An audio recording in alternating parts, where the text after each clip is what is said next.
안녕하세요. 닥터 까막눈입니다. 지금 영상은 제가 파워포인트를 만들고 파워포인트로 이제 그 유튜브 촬영 영상을 만들어 내려는데요. 지금 테스트하는 영상입니다. 이게 잘 올라가면 앞으로 이런 방식으로 해볼까 생각하고 있습니다. 연습 중입니다. 정확히 30년 전 의과대학 졸업반이었는데요. 이제 마지막 이제 실습이라 그 병원 실습을 하고 있는 중이었습니다. 외과 교수님께서 저희 학생들을 부르시면서 암 환자분의 유방암 환자분의 이제 가슴을 만져보게 하셨습니다. 그러시면서 교수님께서 너희들 장차 이제 의사가 될 거니까 이 감각을 잊지 마라, 이 느낌을 절대 잊지 마라라고 하시면서 이제 악성 유방암 환자분의 가슴을 만지게 해주셨습니다. 처음으로 이제 진찰을 해본 거죠. 지금이라 그러면 그런 교육법이 허용이 안 될 거예요. 뭐 환자분 성추행 문제도 있을 거고 환자분의 인권 문제도 있을 건데 이제 고맙게도 그 당시에는 이제 환자분들도 대학병원에서는 양해를 해주신 걸로 알고 있고 그래서 좋은 이제 경험을 가지게 됐습니다. 그리고 이제 오랜만에 집에를 갔는데 어머니께서 물어보시더라고요. 요즘 뭐 하고 사냐? 그래서 오늘 이제 그 유방암 환자분의 가슴에 뭐 종양이 있는 것을 만져봤습니다. 라고 이렇게 말씀드렸더니 어머니께서 내 가슴에도 몽우리가 있는데 만져볼래? 그래서 이제 막내였던 제가 스스럼 없이 어머니 가슴을 만졌는데 느낌이 똑같은 거예요. 어, 그래서 30년 전에 이제 어, 저희 가족 가운데 질병이 있는 분이 없으셨는데 이제 저 역시 유방암 환자분의 가족이 되었습니다. 당연히 이제 3대 큰 치료, 수술, 항암, 방사선 그 이후로도 오랜 시간 호르몬 치료 이런 걸 하셨죠. 어, 결국은 이제 유방암으로는 안 돌아가셨는데 치매로도 안 돌아가셨는데 이제 다른 문제로 이렇게 돌아가셨습니다. 이제 어머니가 이제 암으로 확인이 됐으니까 이제 두려웠죠. 그래서 어, 아버지를 이제 종합검사, 모든 암 검사를 다 해야겠다라고 생각을 했고 지금 저하고 함께 있는 그 친구, 그 친구에게 이제 그때는 저희들 다 이제 의사가 됐을 때고요. 친구는 이제 내과 전공을 빨리 시작했기 때문에 친구에게 이제 부탁을 했어요. 아버지 검사를 다 해달라. 친구가 이제 검사를 다 했다. 많은 검사를 다 했는데 딱 한 가지 대장암 검사만 못했어 라고 이렇게 하시더라고요. 그러니까 검사 항목을 놓고 보니까 생각 걱정되는 것을 의심되는 건 다 했는데 그 대장암 검사를 하려 그러면 장을 청소를 비워야 되잖아요. 근데 그 약을 아버지께서 못 드시는 거예요. 그래서 대장암 검사만 못했다라고 했는데 훗날 아버님이 그 한 가지 못한 검사 대장암이었고 간전이었습니다. 이 경험, 마음 아픈 게 있어 나서 그래서 지금도 환자분들이 오면 사실은 강박적으로 검사를 이것저것 하려는 경향이 제게 이제 생겼습니다. 결국 이제 아버지 어머니 두 분 다 암이신 거죠. 지금 제가 이제 55세인데 아마도 85세부터 90세 사이를 살 거예요. 제가 기능학 하는 의사이고 질병과 건강에 대해서 계속 공부를 하고 환자분에게 어떤 것을 권할 때는 저 역시 이제 다 해보고 체험해보고 권한 것이 대부분이거든요.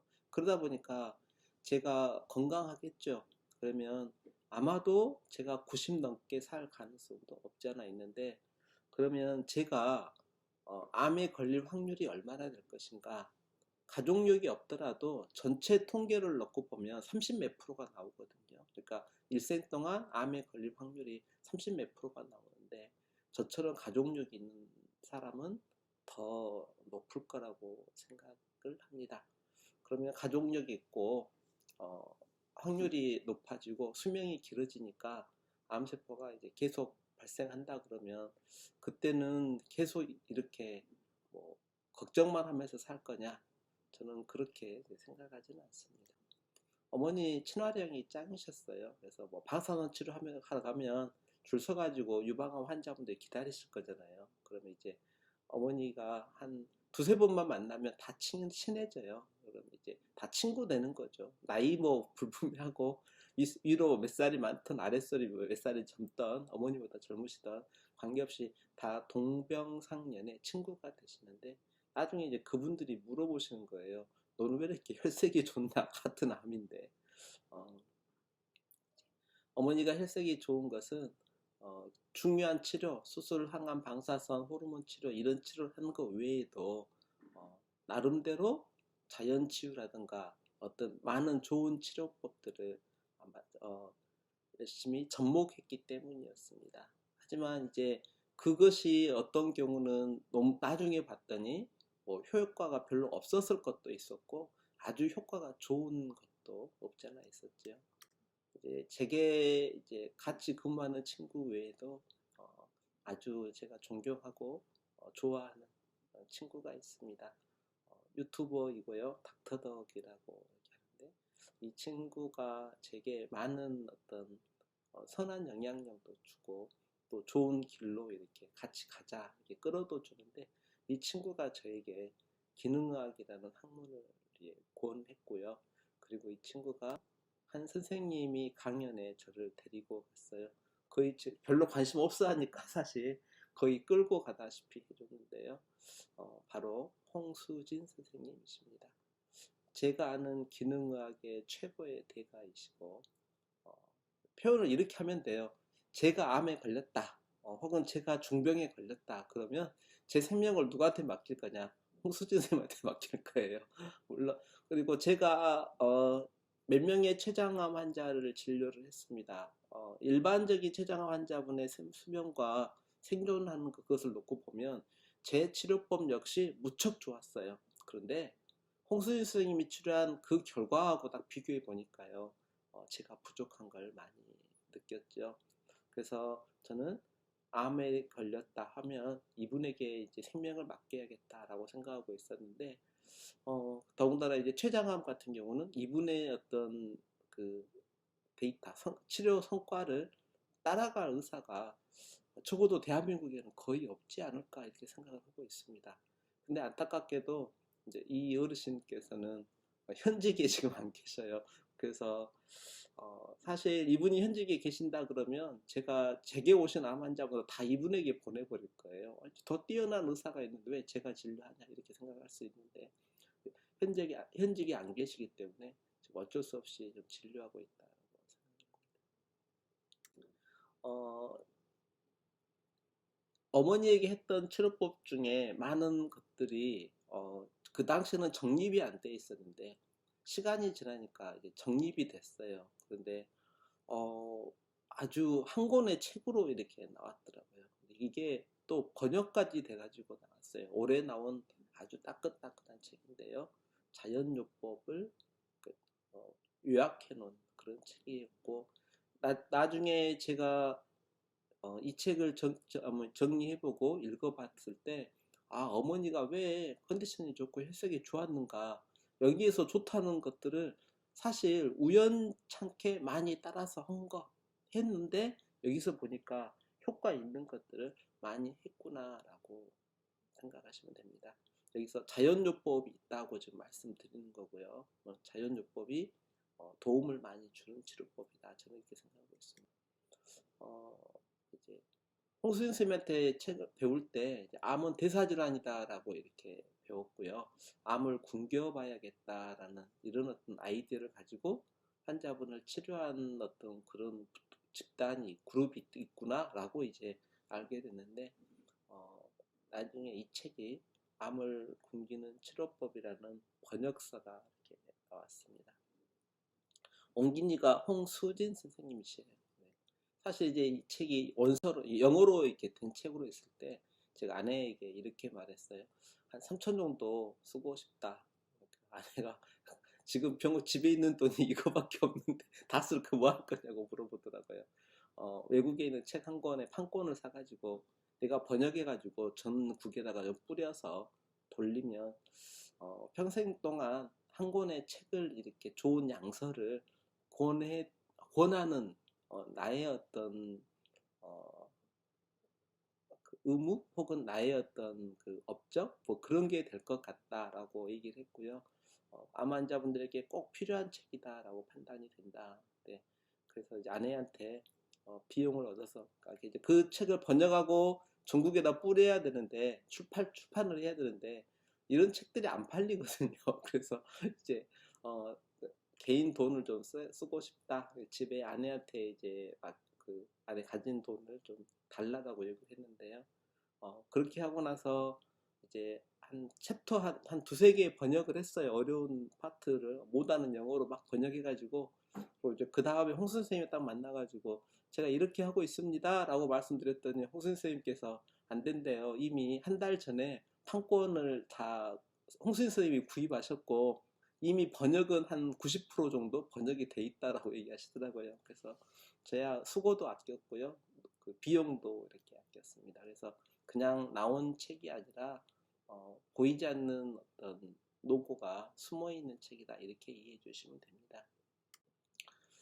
이 책이 번역되기 전에 좋은 습관님이라는 분의 블로그에서 이 책을 나름대로 번역을 일부 파트, 중요한 파트를 번역해가지고 올려주더라고요. 그래서 좋은 책은 알아보는 사람들이 많지는 않을 수 있지만 곳곳에 있구나라고 해서 이제 좋은 습관님이 번역해 놓은 그런 내용들을 제가 부족한 어떤 영어가 좀 부족해서 이해 못하는 그런 내용들은 좋은 습관님의 블로그에서 많이 이용을 했습니다. 그래서 지금도 암 환우분들에게는 자주 권하고 있는 사이트가 좋은 습관님이라는 분의 블로그를 잘 이용하고 있습니다. 또 하나는 이제 이런 자연요법 종양학이나 암을 굶기는 치료법 이런 치료법대로 치료하고 있는 치료법을 암 대사 치료라고 하는데요. 암의 대사를 방해하겠다는 거죠. 암의 대사를 방해해서 암을 굶겨보겠다는 사고 방식인데 그것을 이제 잘 활용하고 있는 분들이 모여 있는 카페가 있어요. 그래서 네이버에서 암 대사 치료 이렇게 검색하시면은 카페가 나옵니다. 여기는 이제 주로 암 환우분들이 계시죠. 의사들은 가끔 왔다 갔다 하는 그런 경우밖에 없고 주로 이제 암 환자분들과 그 보호자분들이 이렇게 모여 계시는 곳인데 이곳에서도 많은 도움을 얻을 거라고 생각합니다. 이제 음식만으로는 암세포를 굶겨서 없앨 수 있다 이렇게 해서 강의하신 분도 알게 됐고요. 앞에 책의 내용을 정리하자 그러면 결국 딱 두 가지로 정리가 되는데 암이 이제 증식하려 그러면 비정상 세포 신호가 있어야 되고 비정상 세포 대소가 있어야 되고 성장 인자 면역 반응 세포 분열 이게 있어야 되는데요. 이것들을 단계별로 어떤 과정이 걸리고 이 단계를 차단하려 그러면 어떤 성분들이 있으면 차단이 되는가 이런 것들을 찾아가지고 이것들을 이제 다 막아보자. 이런 어떤 암의 대사의 과정을 신호가 전달되는 과정이나 대사의 과정, 성장하는 과정, 면역 체계를 바꿔보고 세포 분열을 못하게 하고 전이를 못하게 해보자. 이런 방식으로 지금 이렇게 치료를 해보고 있는 거예요. 그래서 여기서 보시면 사실은 정말 물질들이 많거든요. 여기만 신호만 차단하려고 해도 물질이 꽤 많고요. 암의 대사를 막을 때도 물질들이 많고 전이 차랄 때 물질도 꽤 많습니다.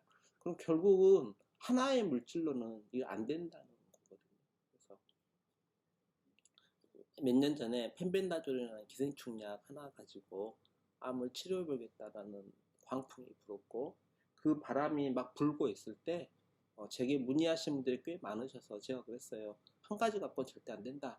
그리고 이왕 쓸 거면 메벤다조 쓰지 왜 펜벤다조 쓰냐. 이왕 쓸 거면 메벤다조 써라. 더 작동 범위가 넓을 거다.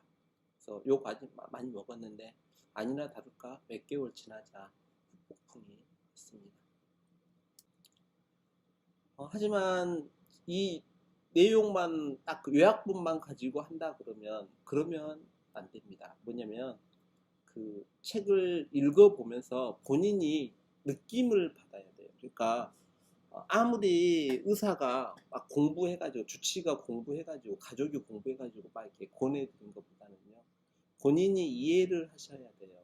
왜 이걸 쓰는지, 왜 운동을 해야 되는지, 왜 음식은 이렇게 조절을 해야 되는지, 왜 잠은 자야 되는지, 왜 마음은 잡아야 되는지, 그런 것들을 이해를 해야 되는데, 그것을 이해하는 과정은 아주 간단합니다. 저런 책들을 읽어보셔야지만 이해할 수 있습니다. 그래서 어떤 내용 요약집만 딱 읽어가지고, 아, 이게 암 대사치료다, 이렇게 생각하시면 대부분 실패하시는 경우가 많습니다.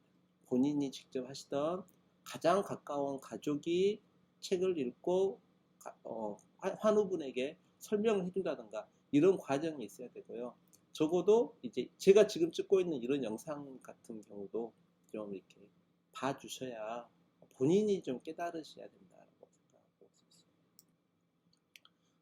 있습니다. 세이버스라는 분이 유튜브를 하시는데 책을 읽어줘요. 그래서 암은 대사질환이다, 이 책을 읽어주시는 것을 올리더라고요. 그래서 이런 곳에 들어가셔가지고 책을 본인이 읽으셔야 되는데 혼자 처음부터 읽어나가기가 너무 힘드시다 그러면 책 펴놓고 같이, 그러니까 세이버스님 읽어주는 내용을 들으면서 듣기도 하고 책도 읽고 이렇게 하시면 왜 이렇게 치료하는지, 왜 갑자기 암을 항암제로만 치료하지 않고 대사질환이라고 하면서 암을 굶겨보겠다라고 하는지, 그렇게 말하는 이유는 무엇인지 아마 이렇게 영상도 보시고 책도 읽고 하셔야 될 거라고 생각합니다.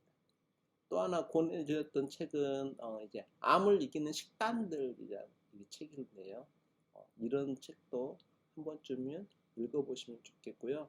제가 왜 계속 12-12 이렇게 12시간 동안 드시고 12시간 금식하시라 간헐적 단식을 얘기하는지도 이렇게 보실 수 있을 것 같습니다. 암의 스위치를 꺼라는 책도 아주 충격적인 책이었습니다. 제 안에 어머니 아버지 다 암이셨으니까 암의 스위치가 있고 켜져 있다는 거죠.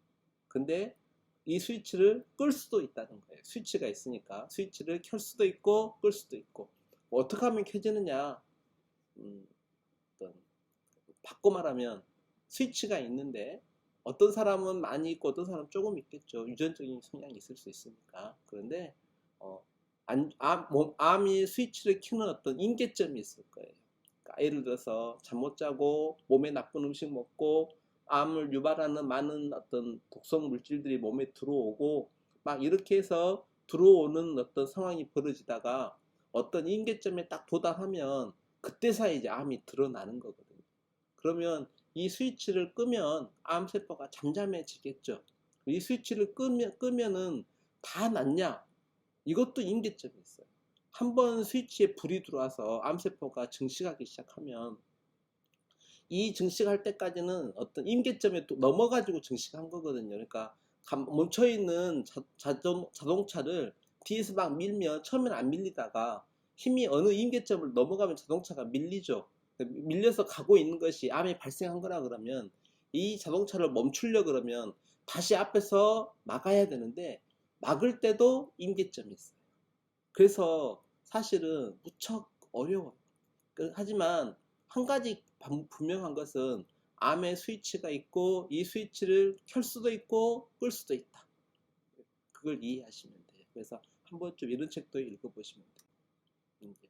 저탄고지와 질병치유, 내 몸이 독이 된 탄수화물, 이런 책도 제가 많은 어떤 주장을 하거나 할 때 단순히 그냥 제 뇌피셜로 말씀을 드릴 수는 없고요.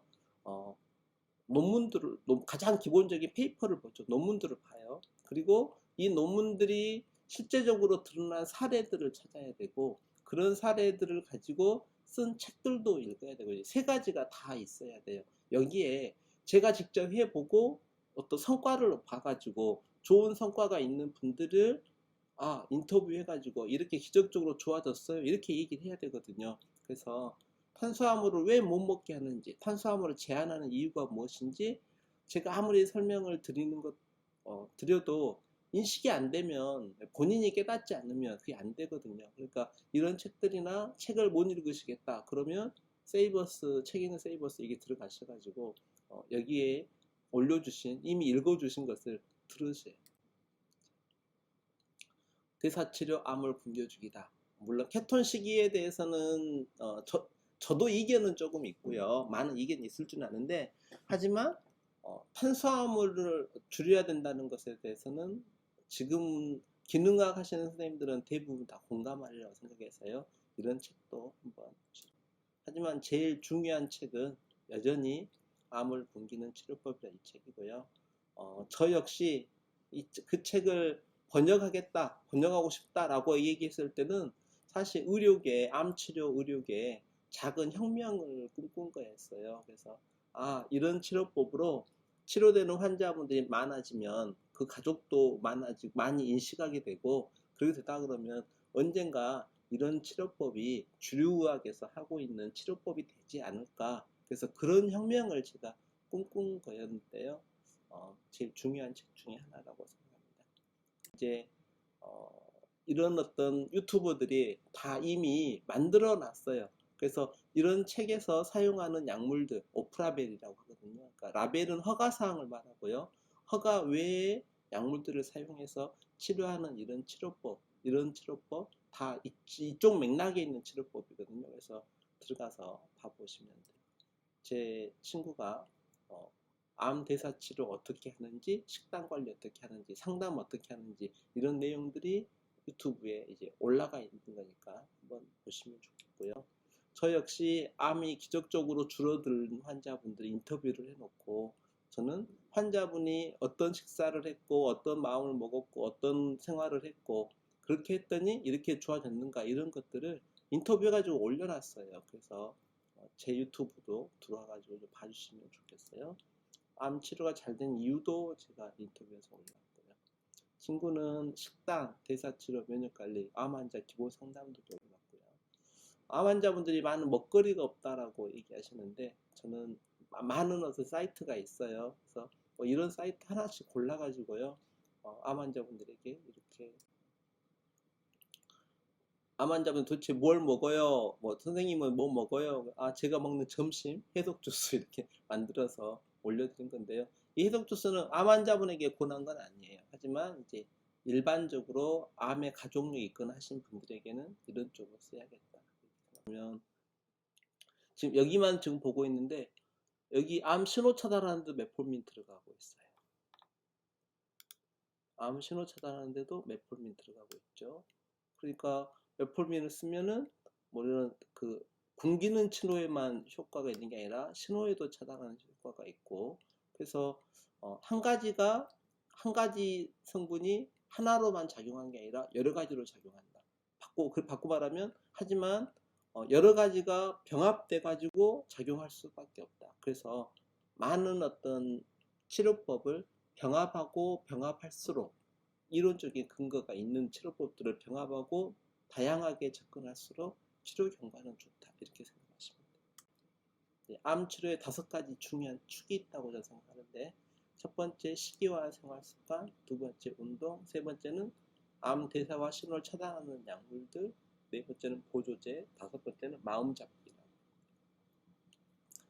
5가지가 정말 다 중요한데, 이 중에 제일 중요한 게 뭐냐, 항상 고민되는 게 사실은 1번하고 5번이 저는 가장 중요할 것 같고요. 1번이 되면 2번이 좀 부족하더라도, 3번이 약간 부족하더라도, 4번이 약간 부족하더라도 1번이 되면 커버되는 경우가 있고요. 1번이 좀 부족하더라도 마음이 잡아지면 또 되는 경우가 많아서, 이 5가지가 저는 중요한 치료의 원칙이고 중요한 포인트다라고 생각합니다. 시기를 놓고 보면 일반인들은 12-12 하시라 그러죠. 12시간 동안 드시고 12시간 동안 금식하고, 저 같은 경우는 수요일과 토요일 아침을 안 먹어서 더 금식을 많이 하는 건데요. 암 환자분들은 16시간 동안 금식하시고 8시간 동안 드시고요.